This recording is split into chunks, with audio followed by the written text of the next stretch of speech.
rasa cerita-cerita seperti ini nggak akan asing lagi karena akan terjadi makin banyak mujizat kalau Anda hidup di bawah kasih karunia Tuhan Yesus. Amin saudara. Dan nggak perlu saudara harus ada pendeta satu yang menumpangi tangan saudara karena Yesus itu sudah mati buat semua orang. Dia menanggung penyakitmu dan penyakit saya dan kita semua sama. Amin saudara. Dan nggak ada orang yang lebih suci, nggak ada orang yang lebih suci itu adalah orang yang beriman kepada Yesus yang suci. Makanya kesuciannya itu menyucikan saudara. Amin saudara. Jadi saudara harus tahu itu bahwa kebenaran saudara bukan kebenaran saudara sendiri. Saudara sempurna bukan karena saudara hebat, tapi kesempurnaan Yesus yang menjadi kesempurnaan kita semua. Amin. Nah di penghujung tahun ini saudara, berapa banyak yang saudara merasa sepertinya hidup ini makin lama makin sibuk, makin lama makin complicated, makin lama makin ruwet. Saya merasa sepertinya hidup saya ini makin lama, waduh sibuk sekali ya. Bahkan kalau saudara amati, bahkan jalan-jalan sepertinya tambah macet di Surabaya ini. Benar gak saudara? Stress level ini sepertinya makin lama makin naik. Opportunity juga makin banyak, tapi stress levelnya makin tinggi. Dan sepertinya kita ditarik-tarik dari kanan, kiri, depan, belakang. Ada urusan keluarga, ada urusan kesehatan, ada urusan keuangan. Akhirnya kita harus mengatur keluarga, mengatur pekerjaan, mengatur waktu, mengatur keuangan. Jangan lupa kesehatan. Sehingga akhirnya kita ini begitu sibuk sekali dalam kehidupan kita. Nah, saya merasa bahwa sepertinya waktu ini berjalan dengan cepat sekali. Cepat sekali waktunya. Dan sepertinya kita ini diburu-buru waktu. Sekarang aja saya nggak ngerasa kalau tiba-tiba sekarang sudah Desember, saudara. Udah minggu kedua Desember, sebentar lagi Natal, sebentar lagi tahun baru, dan kita masuk 2015. Sepertinya waktu berjalan dengan cepat. Kalau kita tidak hati-hati,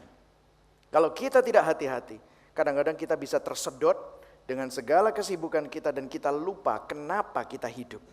Kenapa kita hidup di dunia ini dan akhirnya waktu kita mengatur waktu, kita mengatur uang, kita mengatur keluarga, mengatur kesehatan. Akhirnya kita juga lupa, lupa ada Tuhan.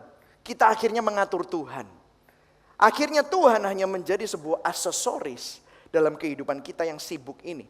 Padahal semestinya Tuhan itu adalah menjadi sebuah fondasi, menjadi sebuah poros, menjadi center of everything. Semuanya itu mengalir dari relationship kita, hubungan kita dengan Tuhan. Tetapi kalau kita tidak hati-hati, seringkali yang terjadi adalah kebalikannya. Aktivitas kita dan kesibukan kita dan kita, saudara tahu kita ini punya tendensi, kecenderungan untuk menjadi Tuhan atas hidup kita. Benar gak saudara? Yang ada adalah kita memakai Tuhan untuk mencapai, dijadikan sarana untuk mencapai apa yang kita inginkan. Sehingga makanya kita seringkali kehilangan fokus. Sampai akhirnya kita harus nabrak tembok, sampai akhirnya kita harus kena penyakit, sampai akhirnya kita kena krisis dalam kehidupan kita, baru kita kembali kepada Tuhan. Iya atau iya saudara? Ya, seringkali kita lupa akan hal itu. Tapi hari ini kita sama-sama mau melihat bahwa firman Tuhan itu sangat luar biasa. Makanya kita mau dalam 4 kebaktian sebelum tahun baru. Jadi hari Minggu ini, minggu depan, hari Kamis tanggal 25 Desember kita akan ada kebaktian. Dan hari Minggu lagi sebelum tahun baru kita akan ada kebaktian. Kita akan membahas Yesaya 9 ayat 6-7. Kita baca sama-sama yuk. Supaya Anda diingatkan bahwa siapa Tuhan di dalam kehidupan kita. 1, 2, 3. Sebab seorang anak telah lahir untuk kita. Seorang putra telah diberikan untuk kita. Lambang pemerintahan ada di atas bahunya dan namanya disebutkan orang. Baca yang keras. 1, 2, 3. Penasehat ajaib. Allah yang perkasa, Bapa yang kekal, Raja damai. Amin saudara. Ini adalah 4 nama Tuhan yang luar biasa. Dan besar kekuasaannya dan damai sejahteranya tidak akan berkesudahan di atas tahta Daud dan di dalam kerajaannya. Karena ia mendasarkan dan mengokohkannya dengan keadilan dan kebenaran dari sekarang sampai selamanya. Amin saudara. Nah ada 4 nama. Yang pertama adalah penasehat ajaib. Katakan sama-sama penasehat ajaib. Yang kedua adalah Allah yang perkasa. Yang ketiga adalah Bapa yang kekal. Dan yang keempat adalah Raja damai. Ini kalau saudara lihat, ini akan menjadi penangkal dari semua masalah dalam kehidupanmu. Hari ini saya akan mengkhususkan berbicara tentang Bapa yang kekal. Saudara, Bapa yang kekal itu bahasa Inggrisnya adalah everlasting Father, everlasting Father. Yang artinya adalah dia adalah producer, generator. Dia yang memproduksi, menyediakan. Saudara, peran seorang ayah di dalam keluarga itu sangat penting. Saudara, saudara tahu nggak? Di akhir zaman ini, peran ayah itu sedang diserang habis-habisan. Habis-habisan. Kalau saya baru pulang dari Amerika. Di Amerika itu seorang anak yang lahir tanpa ayah itu tahun 2000 sampai 2010 itu naik 96%, saudara. Bahkan dalam jemaat kami banyak sekali single mother. Seorang ibu yang gak punya suami atau sudah cerai. Dan akhirnya anaknya itu hidup hanya mempunyai figur seorang ibu. Dan gak cuma itu, saudara. Saudara tahu iblis menyerang peran seorang ayah sehingga di mana banyak sekali ayah-ayah yang akhirnya menjadi pasif. Saudara sering melihat suami istri yang sangat dominan adalah istrinya. Benar gak, saudara? Kenapa? Karena seorang ayah menjadi sangat pasif sehingga dia mundur teratur dan akhirnya dia tidak berfungsi sebagai ayah lagi. Dan ini adalah cara iblis untuk menghancurkan generasi kita. Tapi saya mau kasih tahu, kalau saudara nggak punya figur ayah, bahkan mungkin dalam kehidupanmu, Anda tidak punya figur ayah yang baik, sehingga makanya Anda menjadi seorang pemberontak, orang yang keras, atau menjadi orang yang sangat kasar, atau menjadi orang yang kadang-kadang kurang percaya diri. Itu ada hubungannya dengan peran seorang ayah dalam kehidupanmu.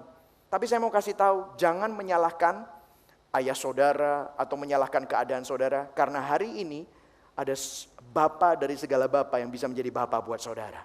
Amin, saudara. Dan dia yang menjadi peran bagi saudara semua, bapak-bapak di sini. Marilah kita memandang kepada Bapa di surga, karena dia bisa mengajari Anda untuk menjadi bapa yang baik untuk anak-anak saudara dan menjadi suami yang baik untuk istri saudara. Amin, bapak-bapak. Amin, amin, amin, amin, bapak-bapak. Amin, amin. Karena itu yang kita butuhkan.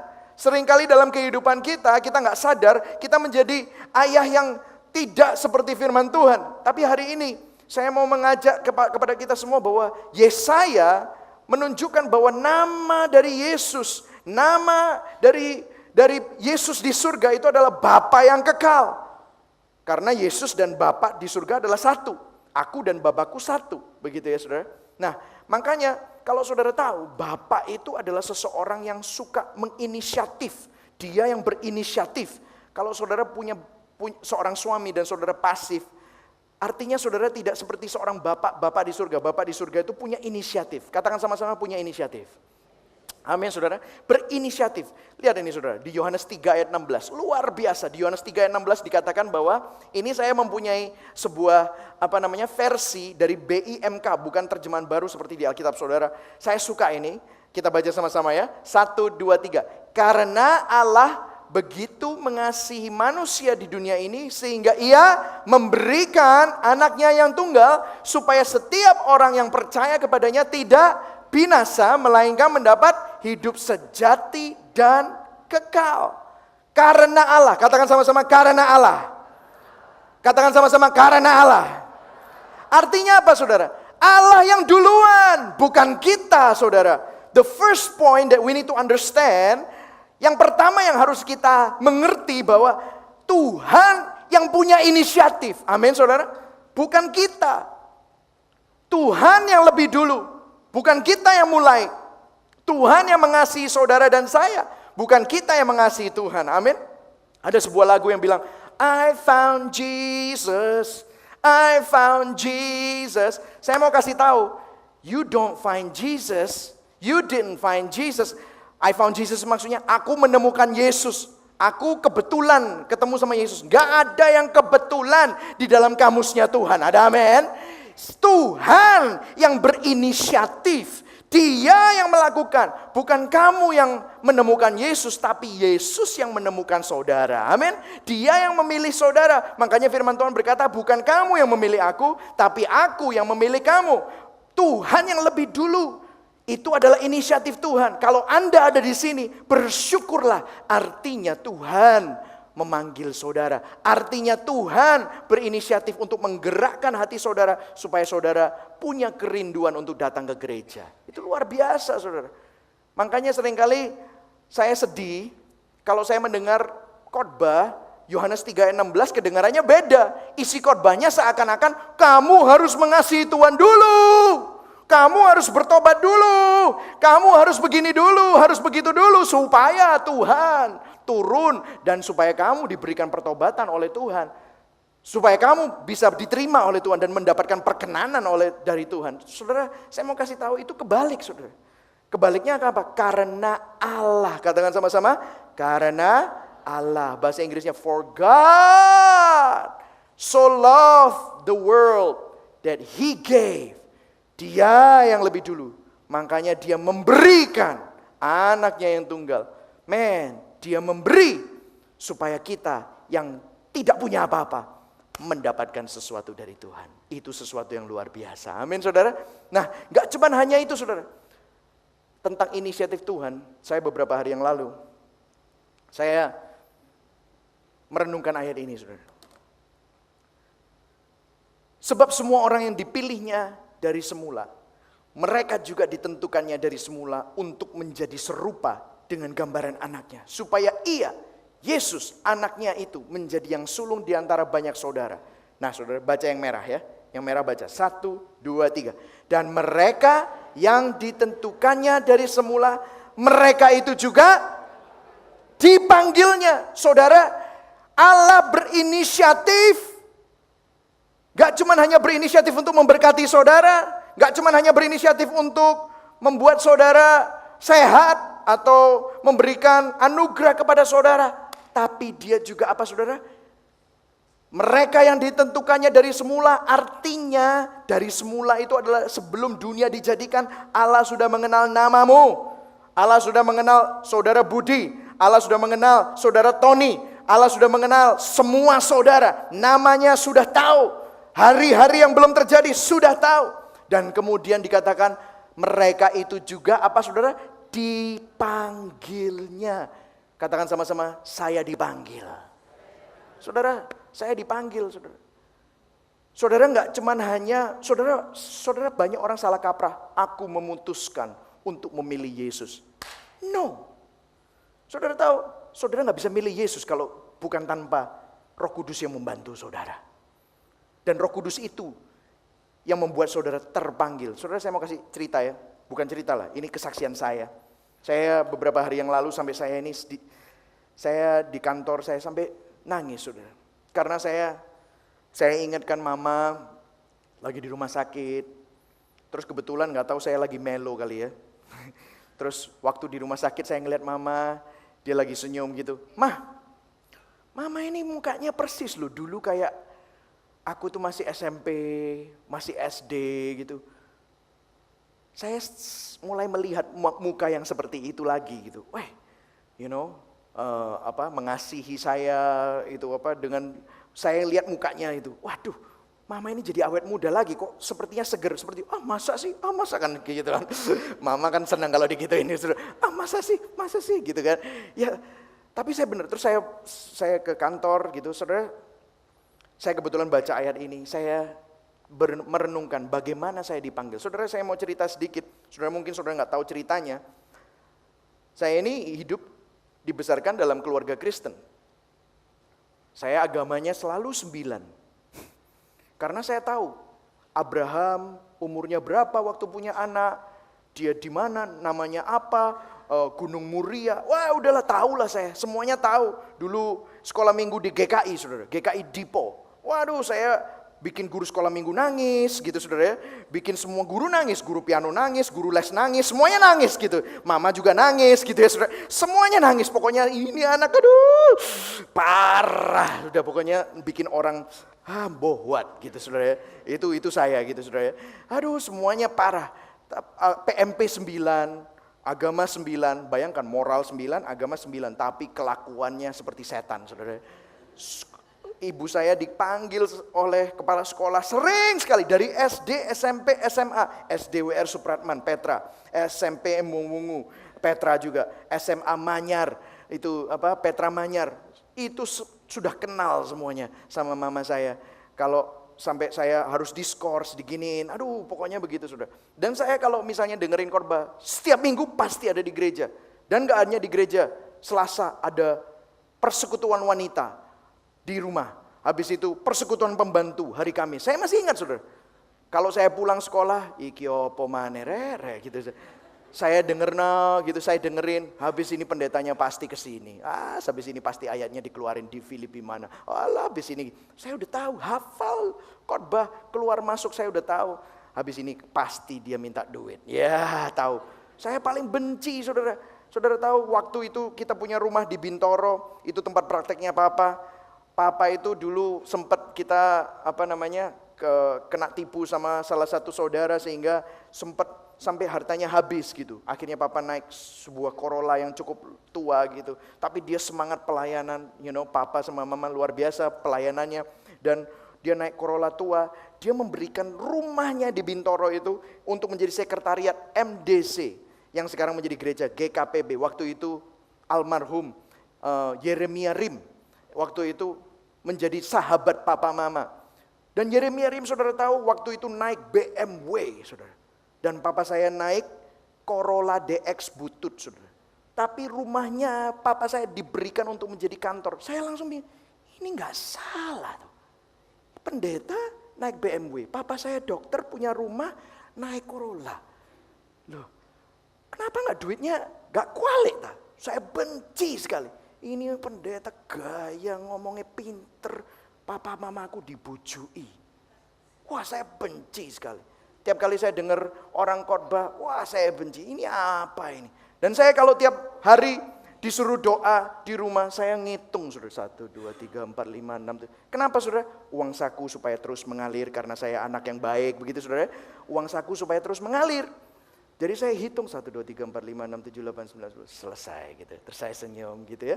Baik di rumah baik, di luar you don't know gitu. Kalau malam-malam saudara ayah saya sama ibu saya udah tidur gitu ya. Dan itu suster itu.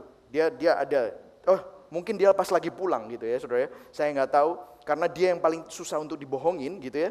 Jadi saya tunggu sampai gimana gitu. Saya bawa kunci, saya dorong mobil keluar. Saya tutup lagi di luar baru saya starter mobil. Gitu ya. Kira-kira jam 12 malam Studio East top 10. Nah, itu saudara. Itu kesana saya. Ke pasar Atom, main biliar begitu saudara. Minum-minum, belajar main enggak cuman hanya ngerokok Cisamsu, ngerokok hashish sama marijuana saudara. Masih umur 14, 15. Enggak ada yang tahu saudara. Itu kerjaan saya saudara. Setiap hari, bukan setiap hari, setiap minggu saya dengar khotbah. Setiap hari Minggu, bahkan disuruh main keyboard. Saya masih ingat dulu, Kathy itu mimpin pujian. Saya main keyboard. Iki gak iso nyanyi, keliru-keliru gitu saya bilang itu. Wah, supaya apa? Uang saku mengalir kan, uang saku mengalir. Ya sudahlah saya main gitu. Tapi begitu di luar saya main, lirik-lirikan sama cewek, begitu kan, supaya saya main gitu, supaya cewek duduk. Aduh kamu kok pinter gitu, mau tak nyanyiin ya gitu saudara. Waduh kerjanya begitu saudara. Satu hari saudara, saya mau kasih tahu ini. Gak mungkin dah, saudara tahu, saya pernah doa keselamatan. Saya ke gereja, saya bisa angkat tangan saudara, saya bisa. Makanya saya mau kasih tahu, saudara bukan berarti saudara melakukan doa keselamatan, saudara selamat. Enggak. Yang bisa menyelamatkan saudara itu adalah Yesus, amin saudara. Gak bisa. Saya udah doa keselamatan berkali-kali saudara. Satu hari ada jambore pelajar di Tawangmangu saudara. Anak mama saya jadi pembicara. Mike kamu harus ikut. No, saya gak mau. Ngapain saya ikut di sana? Udah ikut. Nah ancamannya selalu begini. Kalau enggak dikasih uang saku. Waduh. Ya udah, ya kan, pokoknya duit kan harus itu selalu itu. Ya udah, oke lah, ya udah ikut. Saya tahu saya bawa sangu, saudara, Jisamsu, bawa ganja, bawa apa? Saya pikir nanti kalau di sana saya ajak cewek-cewek, gitu saudara, keluar dari kebaktian. Siapa tahu ada yang mau main gila sama saya. Saya pikir gitu. Ajakin di semak-semak kita ngerokok sama-sama, asik kan begitu. Saudara di sana cewek-ceweknya semua serius, bro. Sampai bingung, ini semua serius semua. Ada satu cewek cakep, saya pikir ini kelihatannya agak-agak nakal ini, lumayan ini saudara. Saya deketin, enggak, saya lupa namanya, tapi masih ingat tampangnya begitu saudara. Saya ajakin, enggak mau saudara. Enggak mau, enggak ada yang mau. Kayaknya enggak mempan. Oke deh, gini aja, aku pura-pura jadi baik. Jadi ikutan kebaktian, duduk sebelahnya dia, nanti siapa tahu session berikutnya lama-lama saya bisa ajakin dia keluar. Saya sampai begitu gigihnya saudara. Ini saudara saya mau kayak gitu, saya masih ingat malam kedua karena kemarin cuma separuh hari, malam kedua ada KKR, gak ada yang mau diajak saya keluar, saya ajak keluar. Ya udah akhirnya saya ikutan, saya masih ingat Bapak Pendeta Edi Leo saudara, masih muda waktu itu, saya masih umur 17, nggak sampai 16 setengah, 17-an. Saya ke sana. Saudara tahu saya mendengarkan firman dan firman ini sering saya dengarkan. Firman seperti ini dari KKR saya sering dengar. Kalau sekolah di Petra pasti dengar KKR. Saya harus bikin laporan malah untuk KKR itu. Tapi saya waktu itu tiba-tiba hati saya nggak tahu kenapa tiba-tiba seperti flashback semua saya bisa ingat waktu teman-teman saya ngangkat gelas ketawanya kosong saudara. Waktu kita sama-sama party dan saya pulang ke rumah, hati saya begitu kosong. Itu semuanya teringat, itu semuanya jadi ingat. Dan akhirnya waktu saya mendengar khotbah itu, khotbah baru 15 menit saudara, saya sudah nangis. Ini orang suka berantem saudara, masa nangis?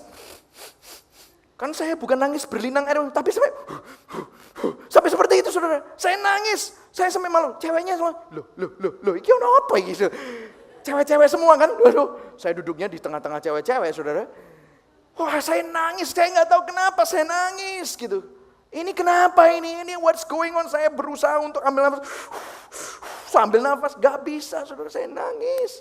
Saya merasa bahwa saya orang berdosa dan paling sendiri dan paling gelap di dalam dunia saat itu. Saya nggak tahu kenapa dan saya tahu itu adalah Roh Kudus. Dan saat itu waktu saya nggak tahan, saya kepingin dia cepat-cepat selesai khotbah. Begitu selesai khotbah saya maju ke depan, saya minta tolong Tuhan, ada yang doain saya nggak tahu kenapa saya seperti ini. Saya kepingin menyerahkan hidup saya untuk Tuhan. Saya menyerahkan hidup saya, padahal sebelum-sebelumnya didoakan juga pernah. Tapi hari itu, mereka yang ditentukannya dari semula, mereka itu juga dipanggil. Saudara hari ini ada di sini, dan saudara bilang, aku mengasihi Yesus. Artinya saudara dipanggil. You are called, bukan pilihanmu, tapi karena begitu besar kasih Allah akan saudara, makanya dia memanggil engkau. Jangan pernah berpikir kalau kamu ini gak berharga, karena dia melakukan segala cara, Tuhan melakukan segala cara untuk bisa memanggil saudara. Amin. Terima. Kalau Anda dulu, waduh Pastor Michael kalau cerita keren ya, saya dari kecil ini baik, gak pernah ngapa-ngapain. Saya dari kecil umur 8, umur 9, sudah terima Tuhan Yesus. Berbahagialah, saya kepingin anak-anak saya seperti itu. Karena dari kecil engkau sudah dipanggil. Ada amin saudara. Artinya engkau sudah mengalami panggilan Tuhan sejak dari kecil. Bukan kehebatanmu, bukan pilihanmu, tapi Tuhan yang memanggil. Amin saudara. Dan kemudian saudara, lihat ini. Yang merah saudara. Dan kita baca sama-sama. Gak cuma hanya dipanggil, tapi teruskan. 1, 2, 3. Dan mereka yang dipanggilnya, mereka itu juga apa? Dibenarkannya. Artinya saudara, kamu ini orang berdosa. Saya waktu itu orang berdosa. Artinya dibenarkan, being pardoned. Salahmu banyak, kamu patut dihukum, tapi dikasih kebenaran. Dibenarkan. You are being made righteous. Kamu dibuat menjadi benar. Bukan dengan caramu sendiri, tapi kamu dirubah sama Tuhan. Dulu, makanya kalau bahasa politiknya, kamu dikasih grasi. Tahu kan? Kalau ada seorang narapidana, dia minta grasi kepada presiden, dan presiden memberikan grasi, itu artinya dia diampuni. Meskipun kesalahannya banyak, tapi dia diberikan grasi, kesempatan kedua. Grasi itu adalah akar katanya apa saudara? Grace, artinya kasih karunia. Wow, luar biasa. Kamu gak layak, kamu bersalah, tapi kamu dibenarkan oleh karena dia mengasihi saudara. Grace, artinya saudara dibenarkan. Saudara sudah keluar dari ruangan pengadilan. Kamu sudah tidak bersalah lagi di dalam Tuhan Yesus. Ada amin saudara? Tepuk tangan dulu buat Tuhan Yesus yang sudah memberikan saudara kebenaran. Dan saudara, dan mereka yang dibenarkannya mereka itu juga dimuliakan, diberikan kemuliaan, kodratnya dibalikin, gambar dan rupa Allah dibalikin kepada engkau, sehingga engkau nggak cuman hanya menjadi seorang anak, bukan hanya menjadi seorang hamba, tapi engkau menjadi anak. Ayat sebelumnya Roma 8 ayat 15 ini loh, kita baca sama-sama. Minggu lalu saya udah berbicara tentang ini, tapi saya mau berbicara sedikit lagi lebih banyak. 1, 2, 3. Sebab kamu tidak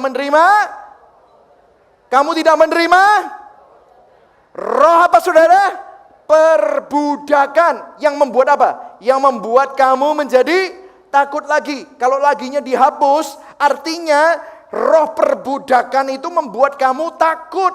Saudara tahu nggak? Setiap kita ini budak dosa.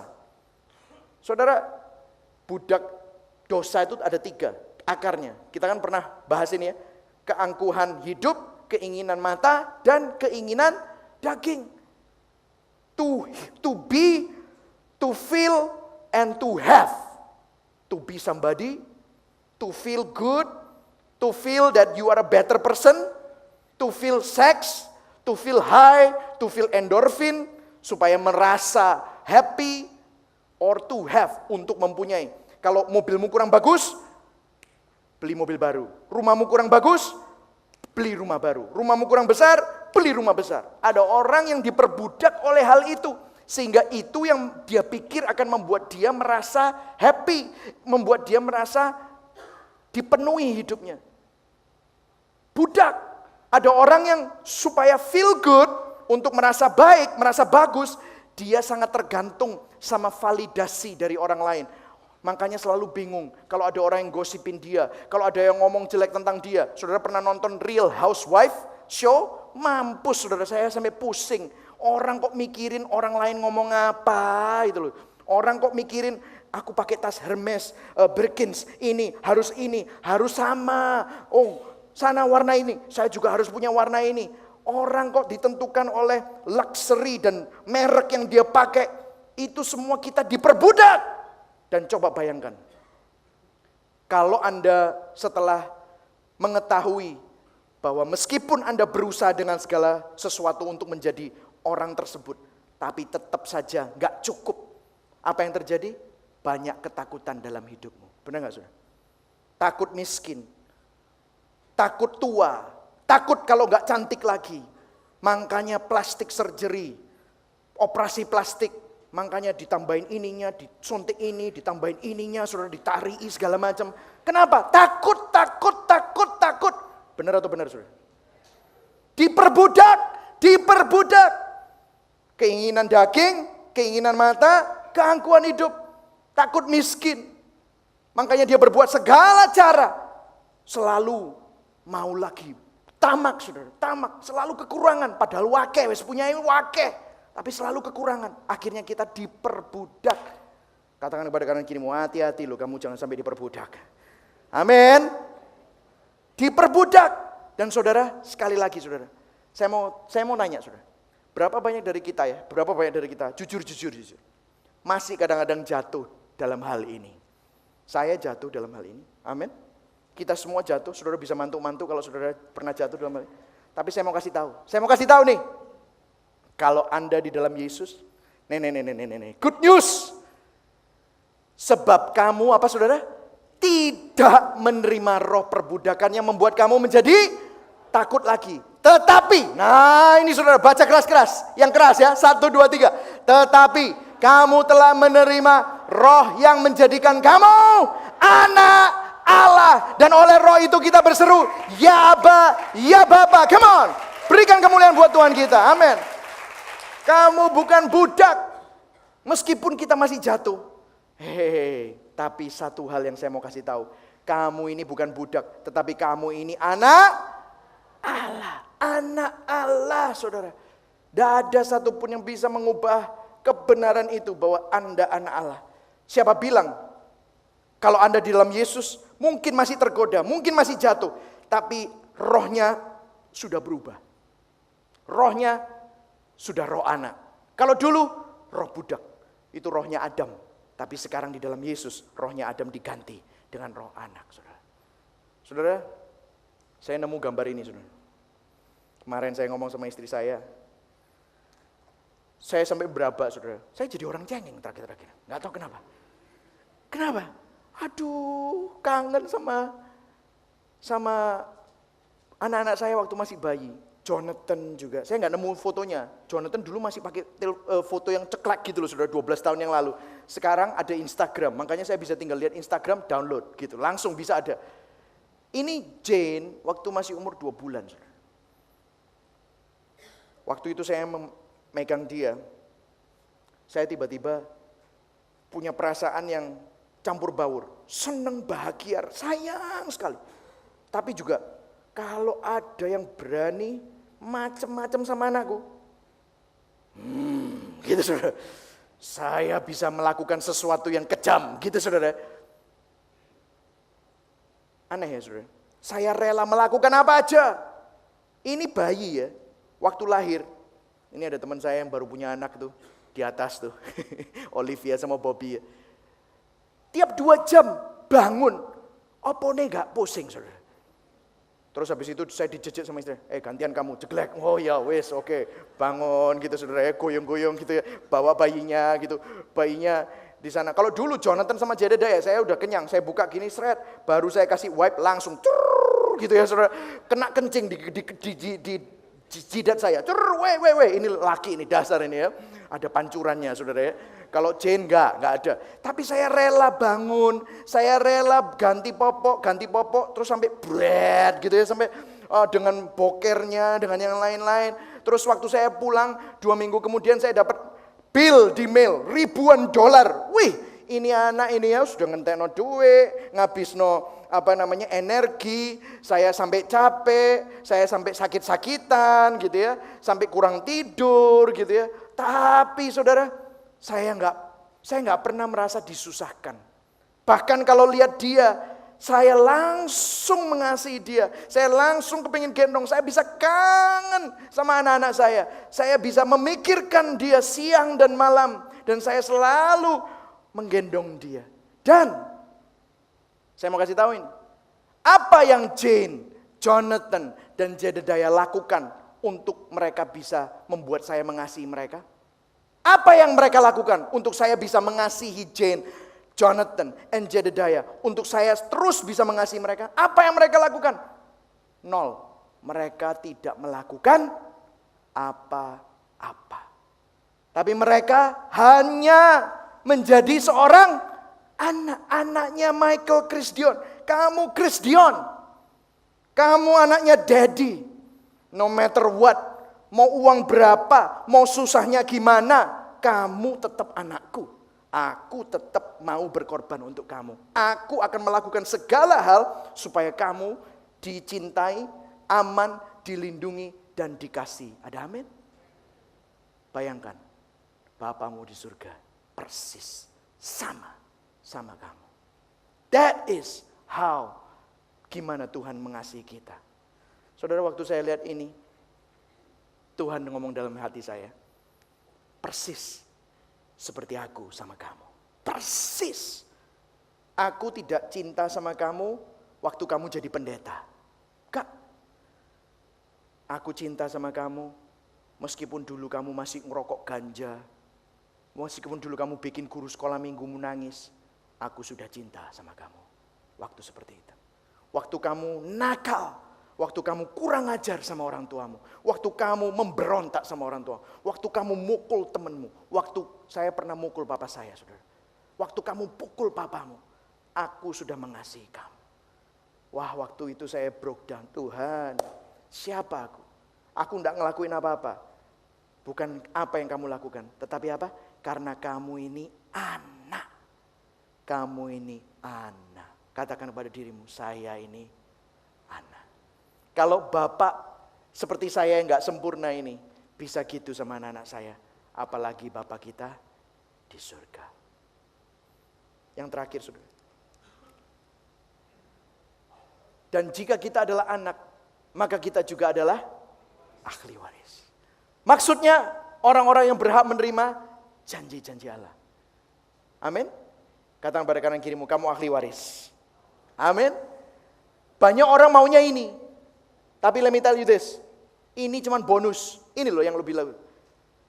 Yang akan menerimanya bersama-sama dengan Kristus. Yaitu jika kita menderita bersama-sama dengan Dia. Supaya kita juga dipermuliakan bersama-sama dengan Dia. Maksudnya apa sih, saudara? Maksudnya gini.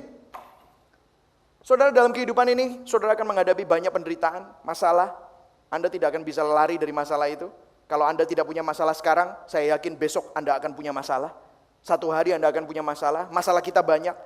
Tetapi maksudnya begini, saudara. Meskipun kamu mengalami penderitaan, meskipun kamu menghadapi masalah. Tapi lihat ini. Jika kita menderita bersama-sama dengan siapa, saudara? Dia, supaya kita juga dipermuliakan bersama-sama dengan Dia. Saudara, meskipun masalahmu sebesar apapun, jangan takut. Yang paling penting adalah Tuhan bersama dengan saudara. Bapa kita tidak pernah meninggalkan saudara. Kalau anak saya struggling, bergumul, dan lagi ada kesukaran di dalam sekolah, saya bapaknya, saya akan bersama-sama dengan dia. Mau susah, maupun senang, mau gimana, sakit atau sehat, saya bapaknya akan selalu bersama dengan dia. Karena kita bersama-sama. Ada amin, saudara? Bahwa di dalam penderitaanmu sekalipun, Injil itu bukan artinya Anda tidak pernah menderita. Siapa bilang seperti itu? Karena penderitaan pasti akan ada. Tapi Injil itu adalah kabar baik di mana Tuhan, Bapa kita, Dia selalu bersama dengan saudara. Meskipun saudara menghadapi penderitaan. Amin, saudara. Tepuk tangan buat Tuhan Yesus yang selalu bersama dengan saudara. Hari ini, saudara, di penghujung tahun biarlah saudara ingat siapa Bapak saudara. Bapak saudara mengasihi saudara begitu rupa. Sehingga saudara dipanggil, ditentukan, dipanggil, dipilih, diangkat menjadi anak. Dan Dia selalu bersama dengan saudara. Hari ini, mau gak saudara menggapai tangannya? Dia ada bersama dengan kita. Amin. Hari ini apapun yang saudara alami, jangan takut. Immanuel, Yesus bersama dengan saudara. Amin. Mari sama-sama kita bangkit berdiri.